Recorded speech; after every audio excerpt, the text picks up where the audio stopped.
And of course that raised another point, and that raised which was the security, where we had to keep an eye 24 hours on the copper stills, because they were very, very valuable, hugely valuable. And we once had one day there was a rowing boat came across from the other side of the Clyde, and two gentlemen looked up at the security boys and said, if you're not doing anything with those bits of copper, we'll take them off your hands. Welcome back to the Whisky Legends podcast, where I speak to my granddad Tim Morrison about how the industry has developed over the last 100 years. In this episode, we hear about the next boom in the industry at the start of the 2000s and how this could be taken advantage of as an independent whisky bottler, primarily with single cask whisky and bringing an ancient distillery, Stronachie, back to life. We'll hear about how things have changed over the last 5 to 10 years and how the Clydeside Distillery in Glasgow was opened by my Grandad and Uncle in 2017, with the launch of the first single malt less than 2 years ago. If you have any feedback or questions you'd like featured in future series, please leave them in the ratings or on our YouTube and social channels, which you can find in the description. So, Pops, one of the last episodes before you have to get to the golf club. Are you happy? Thoroughly. Good. It's certainly been thought-provoking. Yeah, it's brought up a few memories absolutely. You might not have had in a while. Yes, yeah. Good. So last episode we finished on your sort of re-entry to the industry. What were you doing between leaving Bowmore and... I remained a director of Morrison Bowmore, but I felt that I needed to have an opportunity in a different field, but still within the wine and spirit industry. So I started a wine importing business, to Morrison Fine Wines. And wine is actually your main love, isn't it? Yes, it is, because apart from Bowmore, obviously. Yeah. But I learnt a lot travelling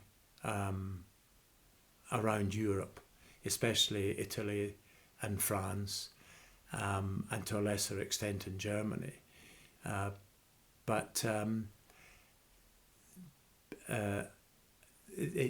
Travelling gave me the opportunity to understand a lot more about wine and the background to wine and its history, and then the actual understanding of wines themselves and the various wines from different countries. So I felt confident that I could build a business, and I think it's fair to say that we did build a business, and primarily supplying clubs, hotels, restaurants, and the private trade. And I concentrated in those areas because I didn't want to get into the mass markets.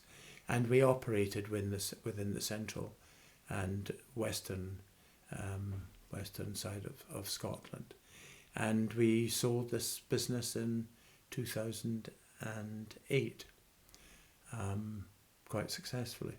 Nice. Well, maybe we'll do a wine podcast after this one day. I'll have to start drinking it a bit more for that. Right. Which I don't mind doing. So when was AD Rat?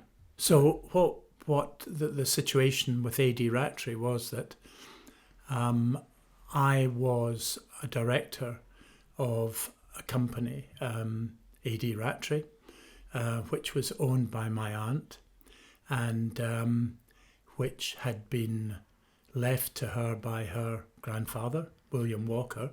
So we're actually back full circle from William Walker in 1925 to AD Rattray in 1995. And 91 or 92 when I bought the business from my aunt. So it became again another huge coincidence. Yeah. In fact, I didn't realise that until just now.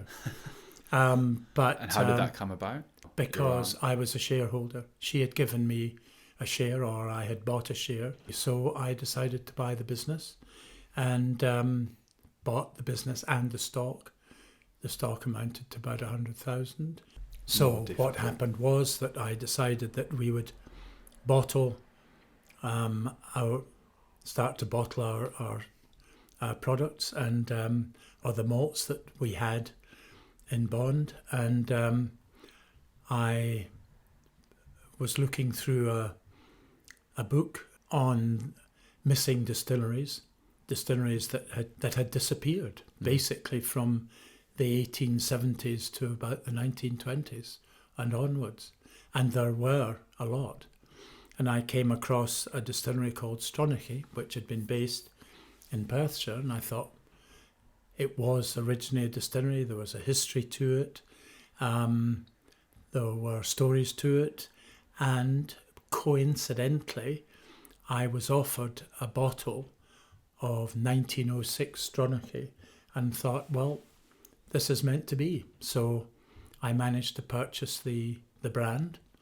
And we brought in a designer who created I think, a very attractive design, which hasn't basically changed since we started it. Well, we were looking at the actual one of the few original bottles before we came in here. That's right. And so that bottle itself is actually worth a lot of money. Shouldn't have told me that. I've seen where the keys are now as well.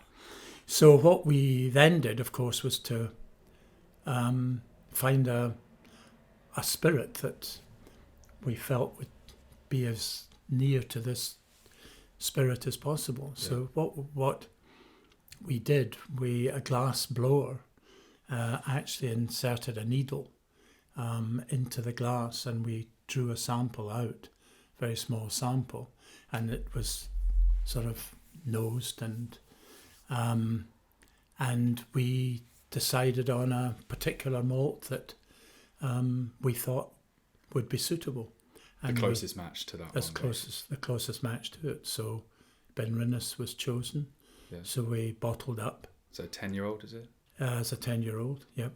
And at the same time, we employed a young executive to come in and be responsible for the sale of both domestically and from an export point of view of Stronachie. Yeah, so that was the main brand of AD Ratchery. That was the main brand, and that's what we concentrated on. And were there many other independent whiskey bottlers at that time? Yeah, there was a lot around. So it was a competitive market. But what really began to change was that because of the size of our whiskey investment, we had 3 years of pretty hefty investment in the stock.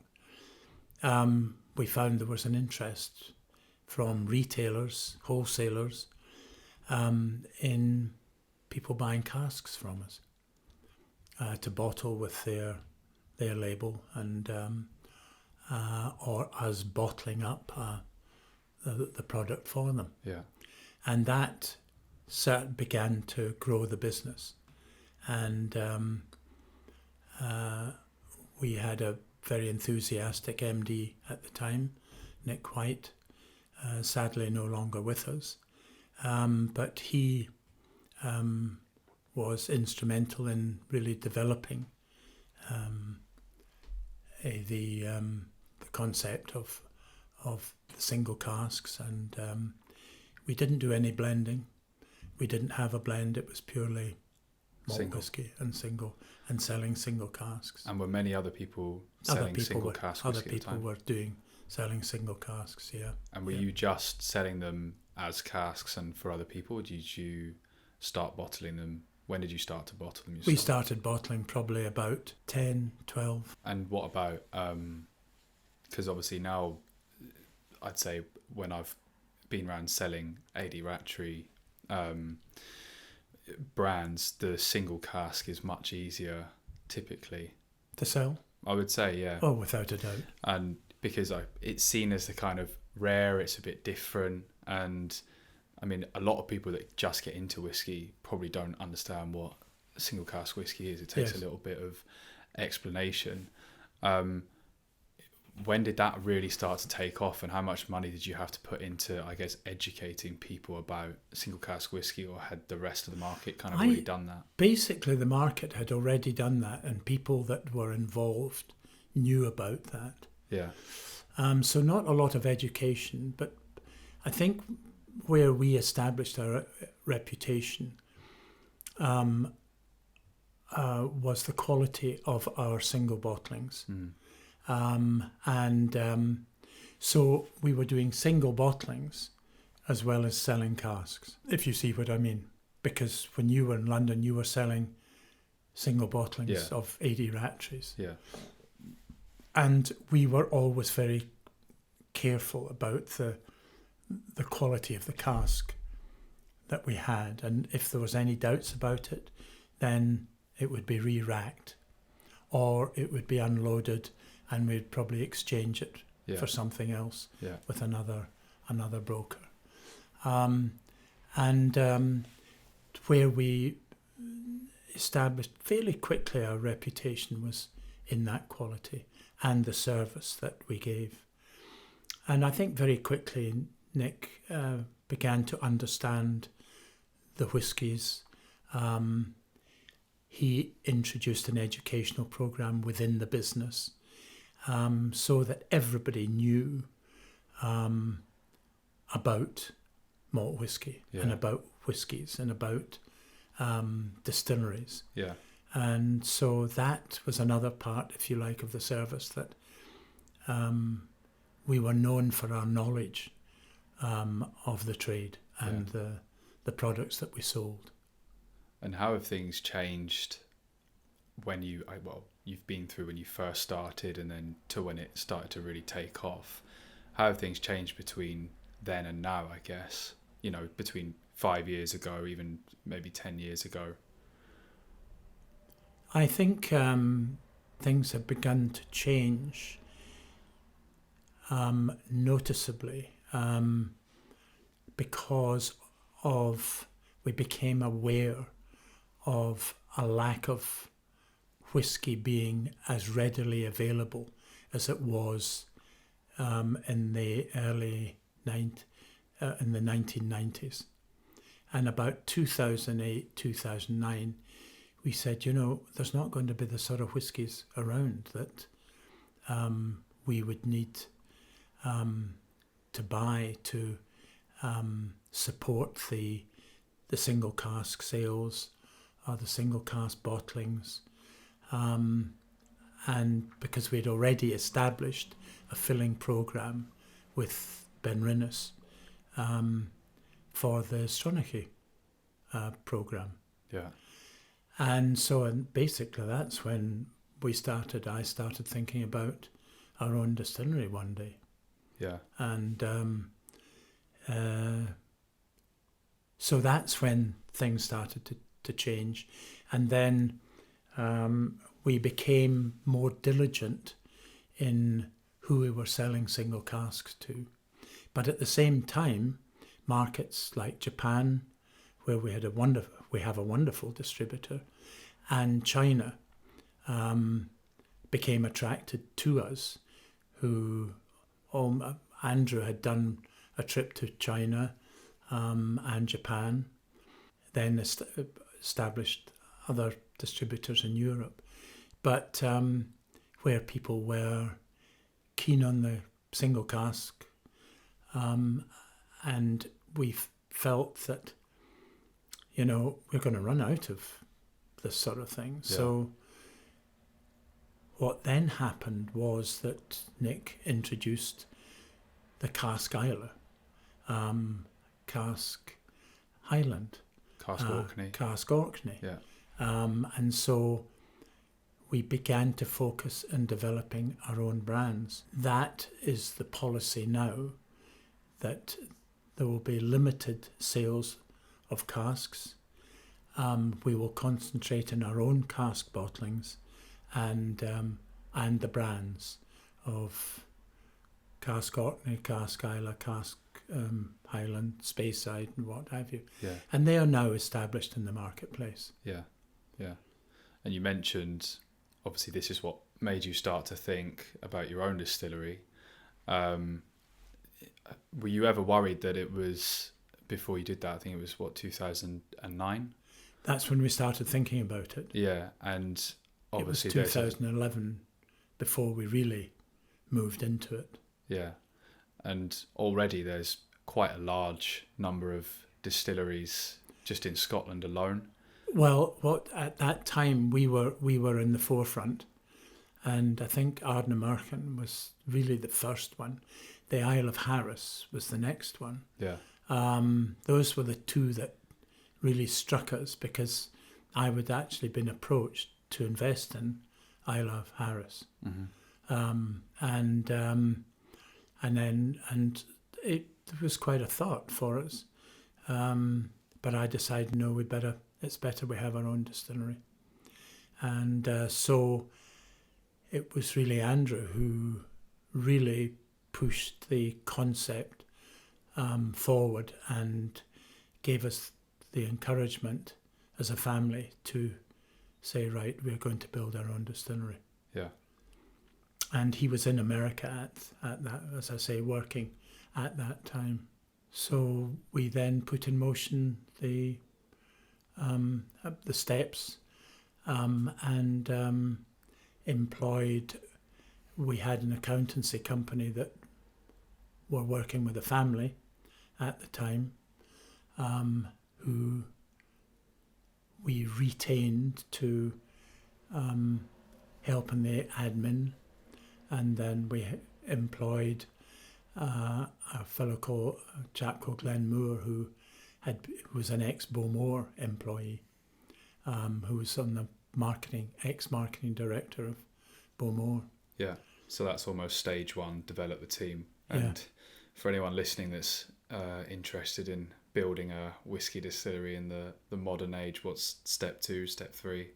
Well, we had looked at a site that the company had received grants to develop as a distillery, and we bought into this idea, and primarily because of the grants that they were going to get.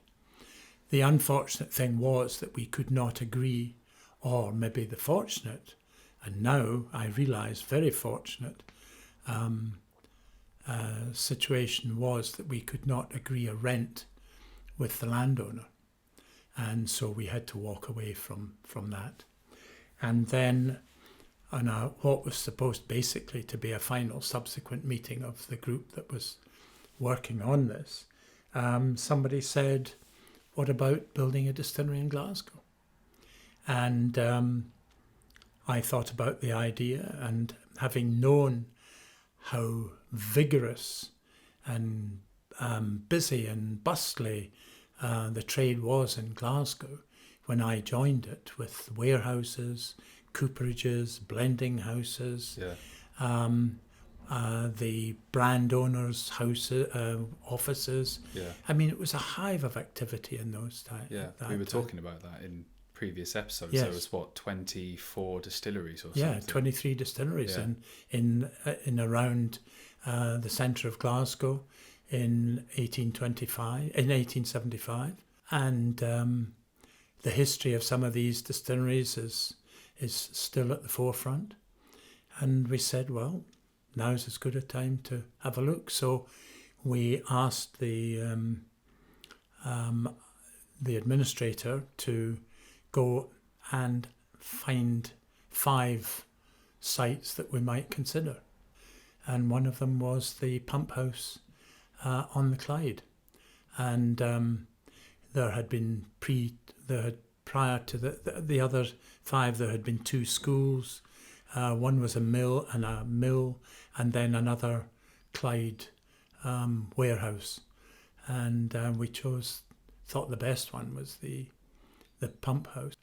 And the incredible coincidence was, first of all, the meeting that we had with Clyde Maritime Authority was in a building that was built by my great-grandfather. Yeah, I remember you saying. And then, of course, once we had made our decision about the pump house, we realised a while later that the Clyde dock, the Victoria dock, and was now the site of the SECC, had been built by my great-grandfather again, as indeed we found a little later had been the pump house. So there was a whole series of coincidences that it's amazing how that all comes together. It's incredible. AD Rattray, pump house. Yeah. And you didn't even realise until a year later. That's right. So if you look at it, you take the right hand of William Walker and Company through A.D. Rattray, through my aunt and mother, and into the Morrison, back into the Morrison family. Yeah. And then the other side, Morrison builders, right round into the Clyde, the Victoria docks and the pump house. I mean, That's amazing. It is extraordinary. Actually, it would be very interesting to get a graphic artist to actually work that. You need to go on that program that some of the celebs go on. What's it called? I'll find it and I'll tell you. I'm not sure you're quite famous enough for that. Maybe after this you will be. Okay, and then the next stage is obviously the construction of it. How did that all unfold? We appointed a firm of builders, and having had a number of companies quoting for the business, we felt confident that they were the company that could complete this operation. However, during the actual construction of the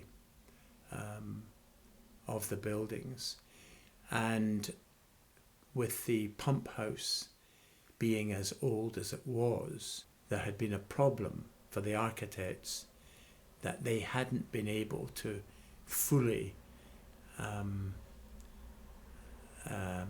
scope the buildings and find out if there were any areas that were going to cause us problems. And the sad thing was that we came across a number of areas.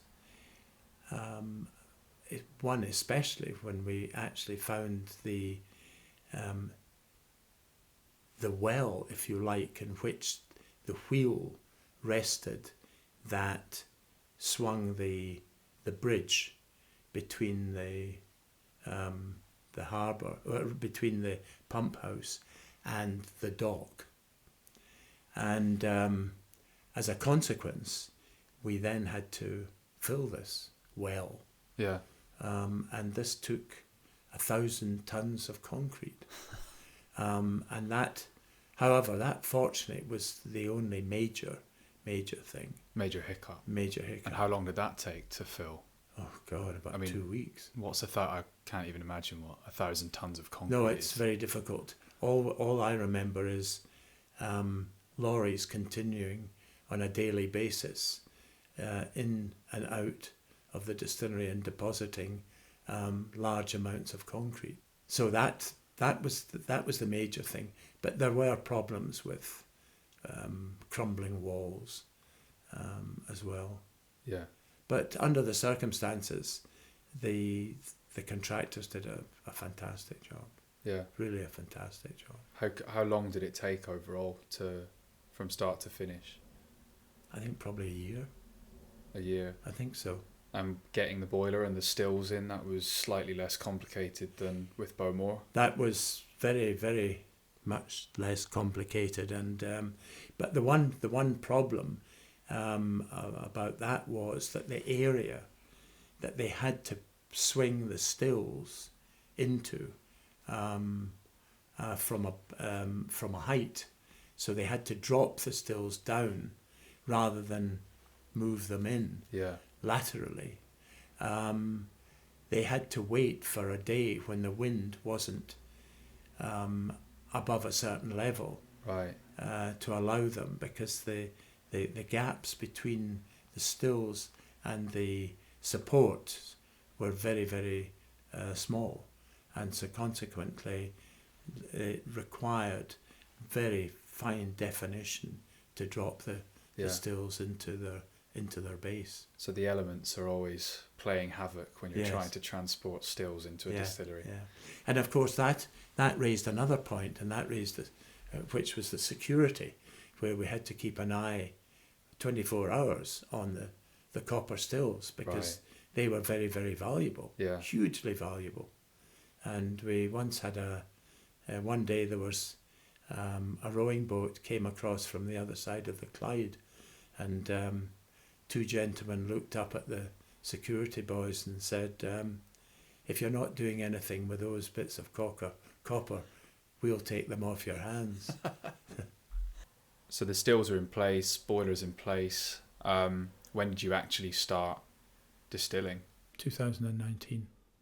And completed it basically on time and to the budget. With a few ups and downs in the way, as you can understand. Yeah. But it still is an incredible, you might, of one of the other 5 days in my life, outside my family, I might say the actual first mash being drawn, and the first spirit being pouring, were the top five. Above or below the Queen? Different. But top five. Top five, I would say. Yeah. Brilliant.